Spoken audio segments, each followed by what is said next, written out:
26절까지 말씀 같이 보시겠습니다. 창세기 35장 16절에서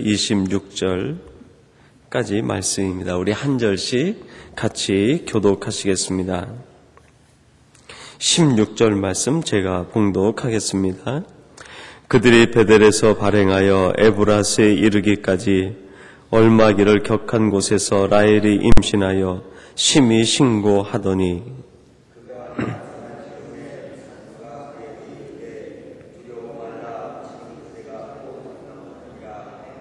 그가 죽기에 임하여 그 혼이 떠나려 할 때에 아들의 이름은 베논이라 불렀으나 그 아비가 그를 베냐민이라 불렀더라.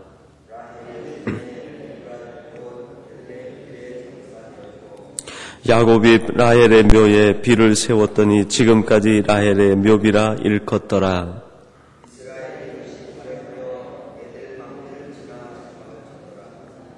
이스라엘이 그 땅에 유할 때에 르우벤이 가서 그 소모 비라와 통관하매 이스라엘이 이를 들었더라.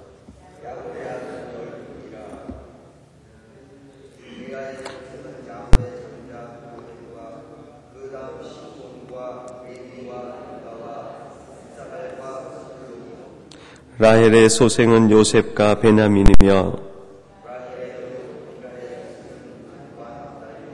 같이 봉독합니다. 레아의 여종 실바의 소생은 갓과 아셀이니 이들은 야곱의 아들들이요 밧담 아람에서 그에게 낳은 자더라. 아멘. 오늘 말씀에 보면 그 야곱의 그 12아들의 이름이 기록이 되어 있습니다.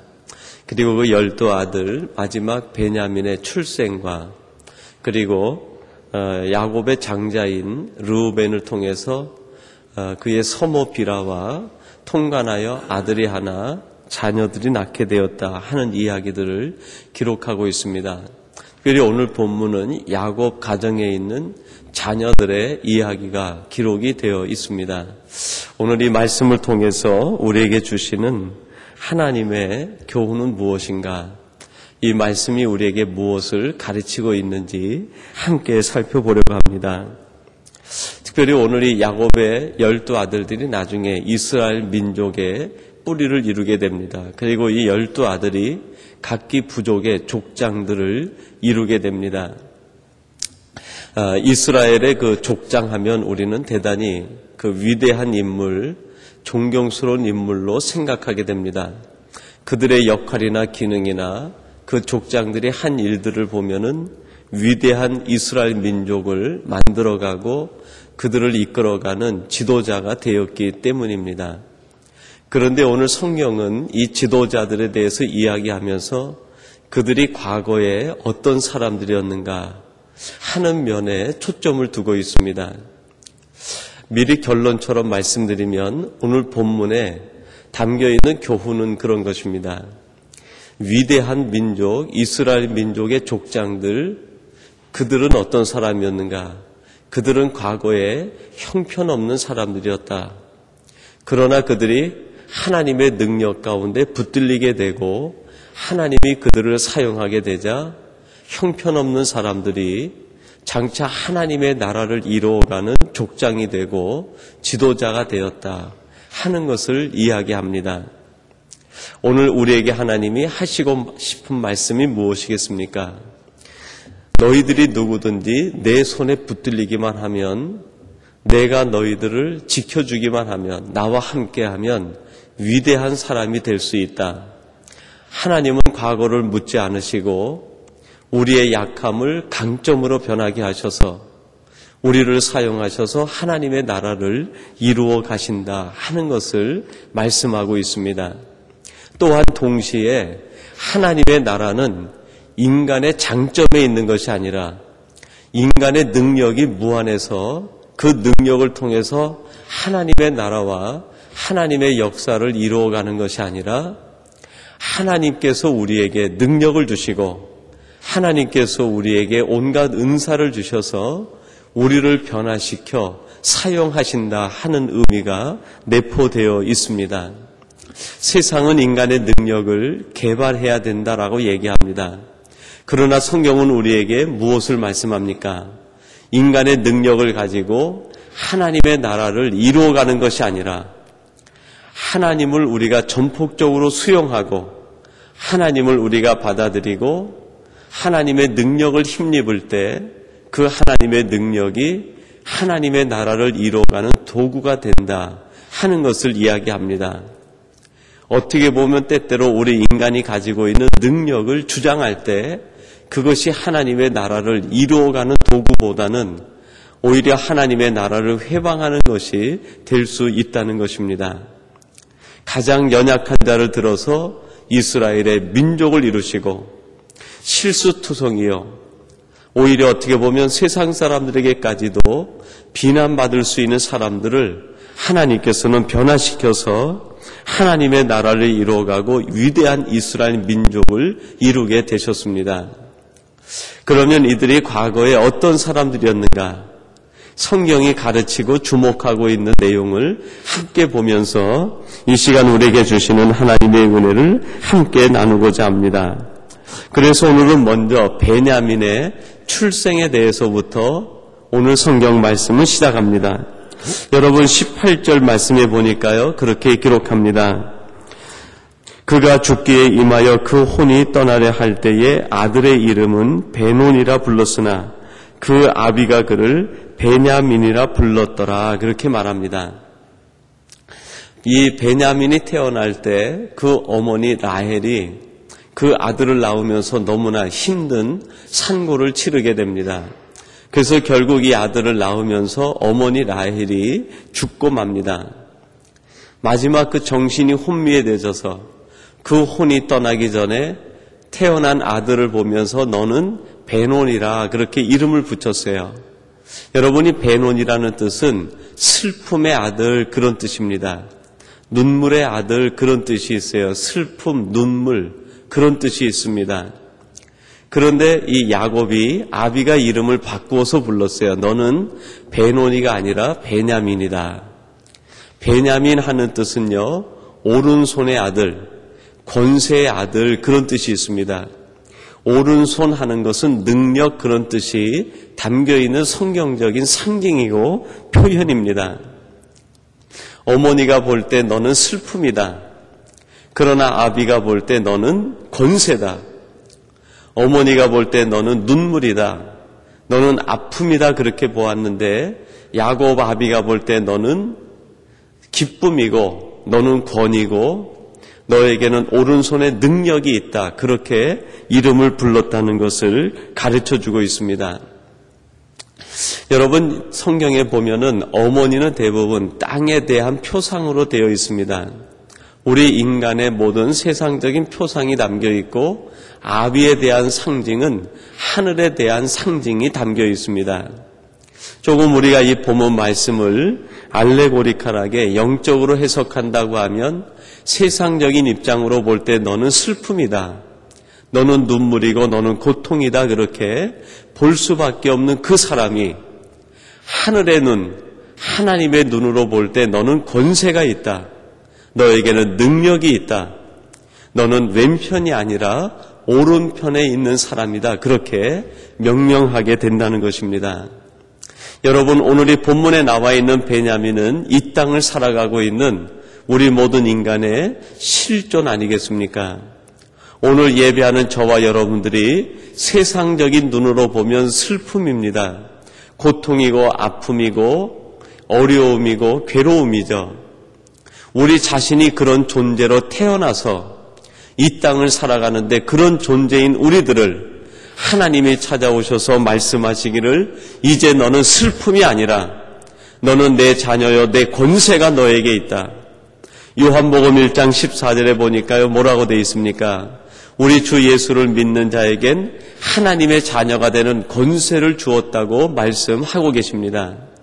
바로 우리가 슬픔이요 괴로움이요 눈물이요 이 땅에서 고통의 주인공이었지만 하나님이 찾아오셔서 우리를 붙들어 주시는 순간 우리의 이름을 불러주시는 순간 우리는 하나님의 자녀로 거듭 태어나게 되고 하나님께서 우리에게 말씀하시기를 너는 나의 능력이다. 너는 나의 오른손에 붙들린 자다. 너는 나의 권세를 가진 자다. 내가 너와 함께 한다라고 말씀해 주시는 줄로 믿습니다. 여러분, 이 말씀을 우리가 반대로도 이해할 수 있습니다. 우리가 하나님의 자녀로서 권세를 가지고 하나님의 능력과 은혜 가운데 사는 것, 그것이 하나님의 축복이요 하나님이 우리와 함께 하심의 결과라고 할 수 있습니다. 그런데 우리들이 하나님의 품을 떠나는 순간 우리는 어떻게 됩니까? 우리는 다시 옛 슬픔의 자리로, 하나님의 이름을 우리들이 외면하고 거부하는 순간 우리는 다시 고통과 눈물, 슬픔의 자리로 돌아가게 될 것입니다. 우리의 삶의 현주소는 슬픔이고 눈물이지만 우리가 하나님 앞에 붙들리는 순간 우리는 다시 권세를 회복하고 하나님의 능력과 하나님의 오른손에 있는 사람으로 살아가게 될 것입니다. 오늘 예배하는 이 시간 우리 모두가 우리의 삶이 고통과 슬픔일지라도 하나님께 붙들려서 오늘도 하나님의 능력을 힘입어 살아가시고 하나님의 권세 있는 자녀도 살아가는 우리 복된 성도들이 되시기를 주님의 이름으로 축원합니다. 그리고 두 번째 보여주는 야곱의 자녀의 모습 하나는 르우벤의 범죄를 우리에게 보여주고 있습니다. 여러분, 22절 말씀인데요, 이런 말씀이 있습니다. 이스라엘이 그 땅에 유할 때에 르우벤이 가서 그 서모 비라와 통간함에 이스라엘이 이를 들었더라. 야곱의 아들은 12이라 그렇게 이야기합니다. 이 르우벤은 야곱이 그 레아로부터 낳은 첫 번째 장자 아들이었습니다. 근데 그 르우벤이 라헬의 종이었던 비라와 통간을 해서 아이를 낳았다고 얘기를 합니다. 그러면서 야곱의 아들을 제한시키는데 12이었다. 그러니까 르우벤으로부터도 아들이 태어났음을 오늘 성경은 우리에게 짐작해서 알 수 있게 합니다. 근데 왜 이것을 강조했냐면 비라로부터 태어난 아이들이 있었는데요. 그 두 아들은 바로 야곱의 아들로 편입이 됐지만 이 르우벤을 통해서, 비라와 통해서 생겨난 아이는 야곱의 아들이 아니다. 그 아들을 12로 제한하는 의미가 오늘 이 성경 말씀 속에 담겨 있습니다. 그리고 또 한 가지는 야곱의 12아들, 그들이 어떤 사람인가 하는 것을 우리에게 보여줍니다. 여러분, 오늘 본문이 있기까지 그 전에 야곱의 자녀들은 어떤 자녀들이었습니까? 세겜에 있는 사람들을 모두 모의를 해서 죽였던 시몬과 레위 같은 살인자, 그런 사람들이 야곱의 자녀들이었습니다. 자기 자신만을 생각하고 오직 자기 이익을 위해서라고 하면 서슴없이 칼을 뽑아서 그 누구든지 죽일 수 있는 그런 마음의 소유자들이 바로 이 야곱의 아들들이었다. 거기에다 한술 덧떠서 르우벤 같은 사람은 자기 어머니와 같은 비라와 통간을 해서 아이까지 낳은 사람이다. 오늘 이 성경이 보여주고 있는 야곱의 아들의 모습은 무엇입니까? 인간 이하의 모습을 가지고 있다는 것을 얘기합니다. 살인자의 모습을 갖고 있습니다. 분노의 사람들이었습니다. 오직 자기 이익만을 생각하는 사람이었습니다. 인간의 상식 이하의 사람들, 그런 사람들이 야곱의 아들들이었는데 그들이 변하여 무엇이 됐다는 것 얘기합니까? 바로 이스라엘의 민족의 지도자가 되고 하나님의 나라를 이루어가는 도구가 되었다는 것을 이야기하고 있습니다. 여러분, 성경은 이 본문을 기록하면서 우리에게 가르쳐 주고 있는 것이 무엇이겠습니까? 오늘 예배하는 저와 여러분들이 르우벤과 다를 바가 없는 사람이라는 것입니다. 우리는 르우벤을 보면서 어찌 이런 일이 있을 수 있겠는가? 어찌 서모와 통간을 해서 아이를 낳을 수 있겠는가? 도대체 르우벤이 정상적인 사고를 가진 사람인가? 하는 생각을 갖게 됩니다. 그리고 야곱의 아들들을 보면서 어찌 이렇게 분노로 인해서 사람을 죽일 수 있는 살인까지 저지를 수 있는가? 우리가 아마 이런 비난을 할 수 있을지 모르겠습니다. 그러나 여러분, 주님께서 이 땅에 오셨을 때 산상수훈을 말씀하시면서 모인 무리들에게 하신 말씀이 무엇입니까? 너희 마음속에 형제들에게 라가라고 말하는, 우리로 얘기하면 욕을 하는 사람들, 그 욕을 할 만큼 마음속에 미움이 있는 사람은 이미 그 형제를 살인한 사람이다. 그리고 지나가는 여인을 보면서 마음에 음욕을 품는 자마다 이미 그가 정욕을 이기지 못하고 간음한 것과 다른 것이 무엇이겠는가? 여러분, 우리 눈으로 볼 때 르우벤과 우리가 다른 것 같습니다. 야곱의 12 아들과 우리들이 다른 것처럼 보일지 모르겠습니다. 그러나 하나님이 보실 때 말씀합니다. 내가 볼 때는 르우벤이나 너나 다를 바가 없다. 끔찍한 사진을 저지르고 도망간 12 아들과 너희의 마음의 죄를 살펴보면 그것이 도대체 무슨 차이가 있느냐? 그들도 죄인이고 너도 죄인이고 그 죄의 싹은 사망이고 이 사망의 권세에서 스스로 나올 사람이 아무도 없다는 것, 그것이 하나님께서 오늘 우리에게 주시는 말씀이고 교훈 아니겠습니까? 오늘 이 말씀을 통해서 우리는 이런 깨달음을 가져야 될 것입니다. 하나님, 제가 바로 르우벤보다 더한 마음의 음욕으로 가득 찬 정욕을 이기지 못하는 죄인이 바로 저입니다.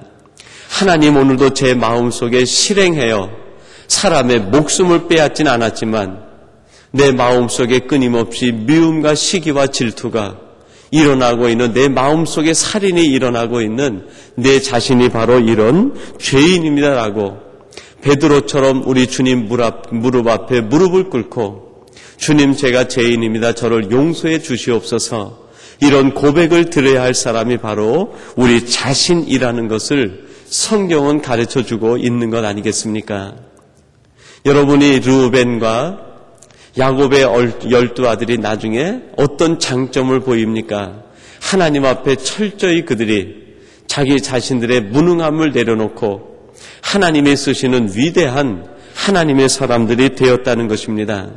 하나님은 과거를 묻지 않습니다. 하나님 앞에 나와서 무릎 꿇고 우리가 죄인이라고 고백하는 그 죄를 묻지 않으시고 용서하시고 죄인임을 고백하는 사람마다 하나님께서 사용하여 위대한 하나님의 사람으로 쓰시는 것을 우리는 볼 수 있습니다.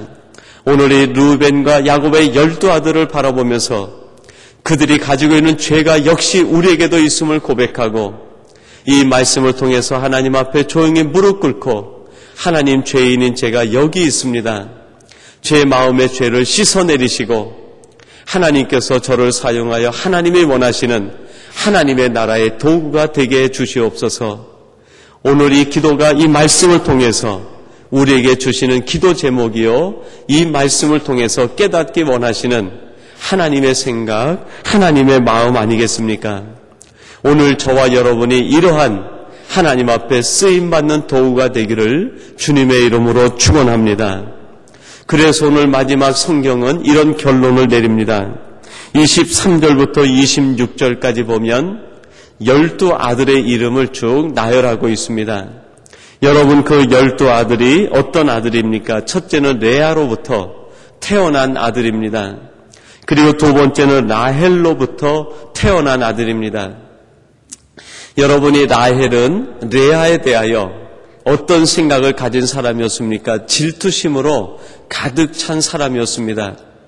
라헬이 낳은 아들들은 질투의 아들들이라고 할 수 있습니다. 그리고 여러분이 레아는 어떤 사람입니까? 내가 남편의 사랑을 받지 못했으니 자녀라도 가져야 되겠다. 마음속에 한이 있는 사람이 바로 레아였습니다. 그리고 빌하와 실바는 누굽니까? 종이었습니다.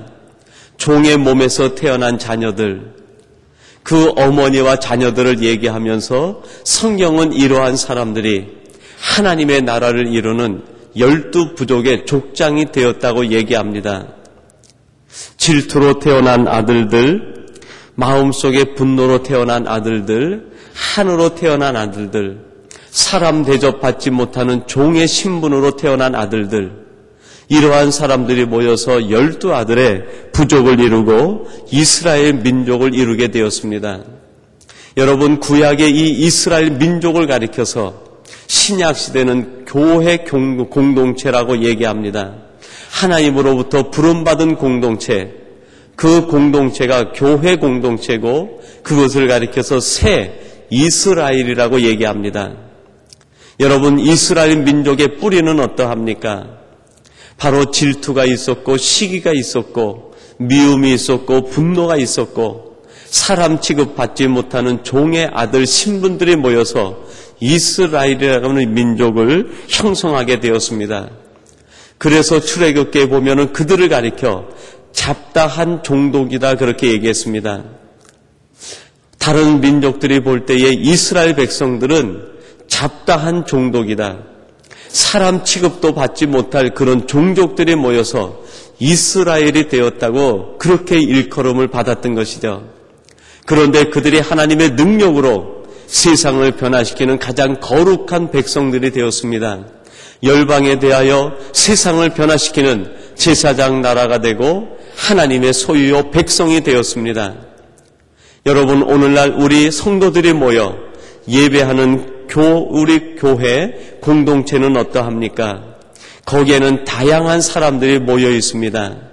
사람들이 볼 때에 조금 부족한 사람들, 실수가 있는 사람들, 연약한 사람들, 약자들이 모여 있습니다. 그래서 세상은 교회를 보고요 종종 비난하기도 합니다. 이 시대의 교회를 바라보면서 수많은 사람들이 교회가 사회보다 못하다고 얘기합니다. 어찌 보면 그 말이 맞는 말일 수도 있습니다. 우리 교회에 모인 사람들은 죄인의 공동체입니다. 무엇인가 약점이 있는 사람들입니다. 실수가 있습니다. 부족함이 있습니다. 그래서 그것을 깨닫고 하나님을 의지하기 위해서 모인 사람들이 교회 공동체라고 할 수 있습니다. 그러나 하나님은 우리를 어떻게 변화시키십니까? 가장 거룩한 사람으로 변화시켜 주셨습니다. 우리는 부족하지만 하나님의 은혜로 거룩함을 받은 사람들입니다. 우리는 세상과 대하여 어떤 사람이 돼야 됩니까? 세상에 있는 어떤 그 자격 가지고 그들과 경쟁하는 사람이 아니라 하나님이 우리를 부르신 까닭은 오직 한 가지, 거룩하게 만드는 것이 하나님의 목적이고 계획입니다. 우리를 교회에 불러 모으셔서 우리를 경제 공동체로 만드는 것이 아닙니다. 하나님은 교회를 가리켜서 정치 공동체가 되라고 얘기하지 않습니다. 우리 교회를 가리켜서 교육 공동체가 되라고 얘기하지 않습니다. 우리 교회를 가리켜서 윤리 공동체가 되라고 이야기하지 않습니다. 그것 가지고 세상과 견주어서 이기라고 얘기하지 않습니다. 오히려 교회는 가난할 수 있습니다. 교회는 비정치적일 수 있습니다. 그러나 우리 교회는 거룩해야 됩니다. 하나님께서 거룩하기 때문에 우리도 거룩해져서 우리는 세상을 거룩으로 이기고 우리는 세상이 가지고 있지 못한 하나님이 소유해서 우리에게 주시기 원하는 그 거룩함을 갖고 세상을 이기고 세상을 변화시켜 나가야 될 존재가 바로 우리 교회라는 것입니다. 레아의 자녀들, 라헬의 자녀들, 빌하의 자녀들, 실바의 자녀들, 각기 다른 모습의 사람들이지만 하나님은 그들 모두를 변화시켜서 거룩한 백성이 되게 했습니다. 그것이 바로 이스라엘 민족이었습니다. 그 거룩함으로 이 이스라엘 민족은 열방에 대하여 하나님의 백성이 되고 세상에 대하여 쓰임받는 하나님의 공동체가 되었습니다. 여러분, 우리 삼성교회가 어떤 공동체가 돼야 되겠습니까?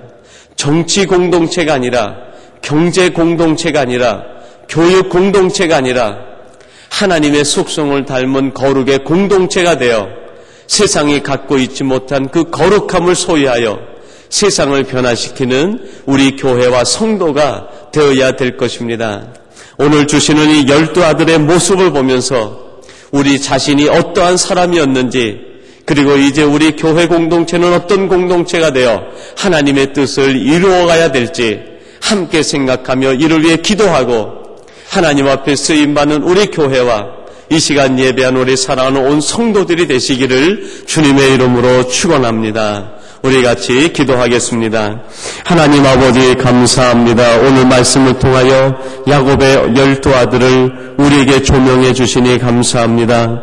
야곱의 12아들을 볼 때 그들은 슬픔이었습니다. 고통이었습니다. 그러나 하나님께서 그에게 찾아와 주시어서 너는 슬픔이 아니다, 고통이 아니다, 너는 나의 자녀다, 너는 나의 기쁨이며 나의 권세를 가지고 있는 오른손에 능력이 있는 자녀라고 말씀해 주시니 감사합니다. 하나님, 우리 자신들을 돌아볼 때 우리 자신이 르우벤보다 더 못한 죄인이었음을 고백합니다. 우리 안에 살인의 마음이 있었고 우리 안에 인간의 정욕으로 가득 찬 사람이었음을 고백합니다. 이런 우리를 변화시켜 주시어서 하나님의 교회 공동체 새로운 이스라엘로 세워주시니 감사합니다. 이제 변화된 저희들이 거룩함의 공동체가 되어 하나님의 뜻을 이루어가게 하시고 우리 교회를 통하여 이 땅이 변화되게 하시며 우리 자신을 통하여 세상이 변화될 수 있는 하나님의 능력을 드러내게 도와주옵소서. 이 시간 예배하며 기도하시는 우리 온 성도들이 이러한 축복 가운데 거하게 하시고 하나님의 속성을 담아 거룩한 성도로 거룩한 교회 공동체를 이루어가는 우리 온 성도들이 되게 하여 주시옵소서. 예수님의 이름으로 기도하옵나이다. 아멘.